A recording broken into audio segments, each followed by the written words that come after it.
परम पूज्य गुरुदेव और वंदनीय माता जी की चरणों में कोटि कोटि प्रणाम। आप सभी को प्रणाम। सच्ची घटना पर आधारित अद्भुत आश्चर्यजनक किंतु सत्य की पुस्तक से आज हम सभी सुनेंगे। ईसाई चिकित्सक को दिव्य दिशा निर्देश मिला। यह कहानी है शिव नारायण साहू, तापीन, हजारीबाग, झारखंड से। 10 अक्टूबर 1983 के ब्रह्म मुहूर्त के वे पल मुझसे भुलाए नहीं भूलते। पूज्य गुरुदेव ने आत्मीयता पूर्वक कहा था, बेटा तू मेरा काम कर और मैं तेरा काम करूँगा। प्यार में रंगे पूज्य गुरुदेव के ये शब्द आज भी उन क्षणों में गूंज उठते हैं जिन क्षणों में मेरे जीवन की कोई जटिल समस्या मुझे पंगु बना देती है। पूज्य गुरुदेव की संरक्षण में जब मैंने अपनी आध्यात्मिक यात्रा शुरू की तो मेरे जीवन में कई तरह के उतार चढ़ाव आए। पिताजी माताजी के देहावसान के बाद परिवार की सारी जिम्मेदारी मेरे ही कंधे पर आ गई। पूज्य गुरुदेव के सानिध्य में आने के 23 साल बाद की बात है। पिछले कुछ समय से बीमार चल रही मेरी पत्नी श्रीमती कला देवी की डॉक्टरी जांच से पता चला कि उन्हें कैंसर हो गया है। तब तक यह असाध्य बीमारी आखिरी स्टेज में पहुंच चुकी थी, इसलिए सभी प्रयासों के बावजूद उनका देहांत हो गया। यह 6 अक्टूबर 2006 का दिन था। अब पूरे परिवार की देखरेख की जिम्मेदारी मुझ अकेले के कंधों पर आ गई थी। एक ओर मेरी बेटी सुषमा विवाह के योग्य हो चुकी थी और दूसरी ओर 2 छोटे छोटे बच्चों के पालन पोषण का उत्तरदायित्व भी मुझे ही वहन करना था। मेरी समझ में नहीं आ रहा था कि नौकरी की 8 घंटे की ड्यूटी पूरी करने के बाद घर के इतने सारे काम अकेले कैसे कर पाऊँगा। खैर, जैसे तैसे सुबह से देर रात तक अपने शरीर का दोहन करता हुआ मैं इन बच्चों के पालन पोषण में लगा रहा, लेकिन इतने पर ही बस नहीं हुआ। दुर्भाग्य मेरे पीछे हाथ धोकर पड़ा था। इन दायित्वों के निर्वाह के दौर में प्रारंभ में मेरी एक और कठिन परीक्षा ली। घटना सन 2009 की है। अक्टूबर का महीना था। हजारीबाग की वरिष्ठ चिकित्सक डॉक्टर निधि शरण ने बताया कि मुझे प्रोस्टेट के साथ किडनी में इन्फेक्शन की शिकायत है। घर में छोटा बेटा नरेंद्र और बेटी सुषमा ही थी। मेरी बीमारी की बात सुनकर दोनों सकते में आ गए।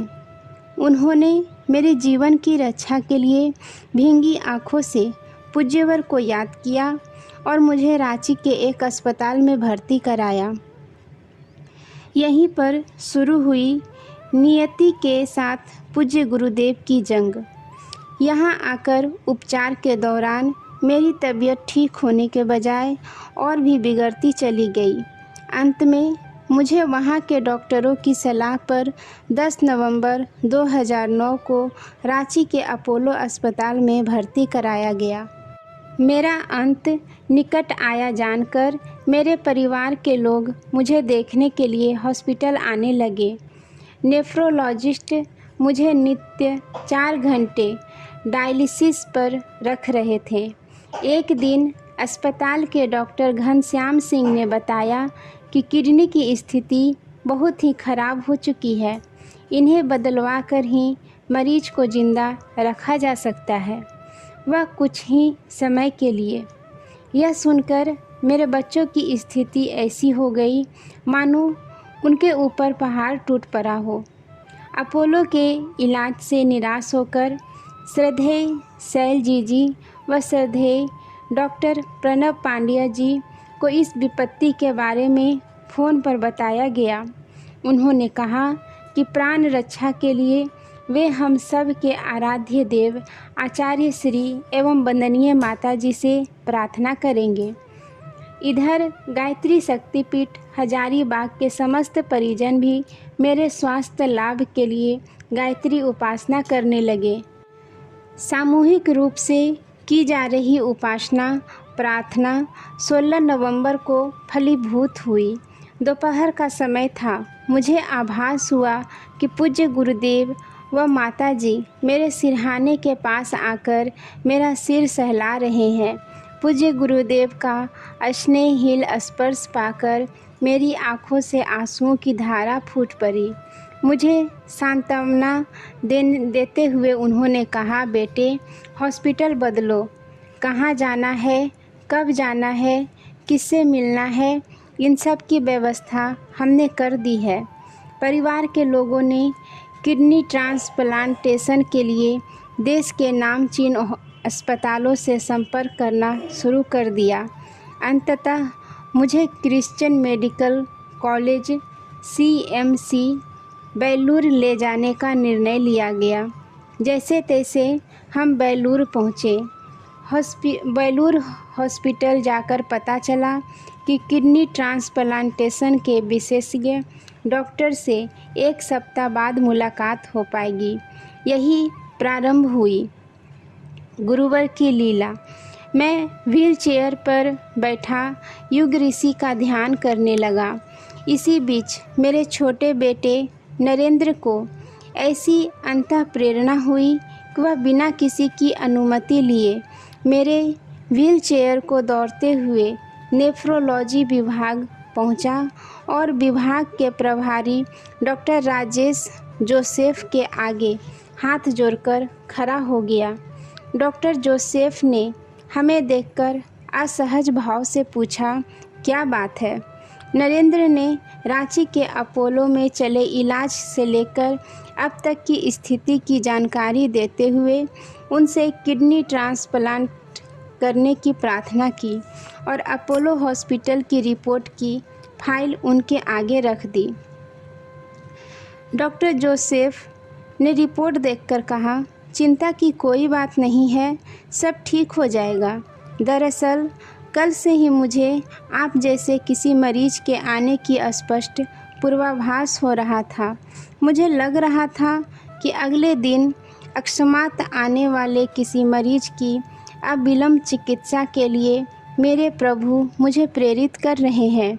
सच पूछिए तो आज सुबह से मैं आप लोगों की ही प्रतीक्षा कर रहा था। इतना कहते हुए वे स्वयं अपने हाथों से मेरा व्हील चेयर संभालकर डायलिसिस कक्ष की ओर चल पड़े। लगभग 4 घंटे तक डायलिसिस चलने के बाद मुझे बाहर लाया गया। डॉक्टर जोसेफ ने नरेंद्र से मुस्कुराते हुए कहा कि अब किडनी ट्रांसप्लांट करने या भविष्य में कभी डायलिसिस पर रखने की नौबत नहीं आएगी।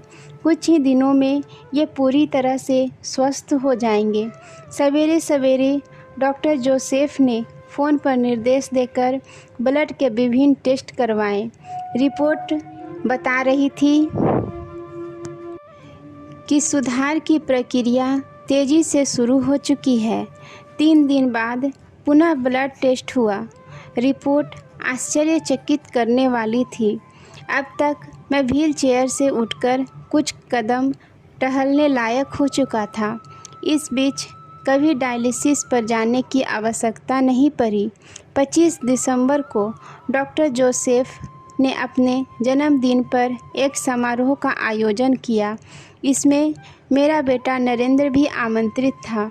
उन्होंने नरेंद्र के समकक्ष इस तथ्य का उद्घाटन किया कि 4 घंटे तक चली मेरी गहन चिकित्सा के दौरान कोई दैवी शक्ति उन्हें लगातार प्रोत्साहन तथा निर्देश दे रही थी। डॉक्टर जोसेफ की बातें सुनकर भाव विह्वलता में नरेंद्र की आंखें मूंद गई।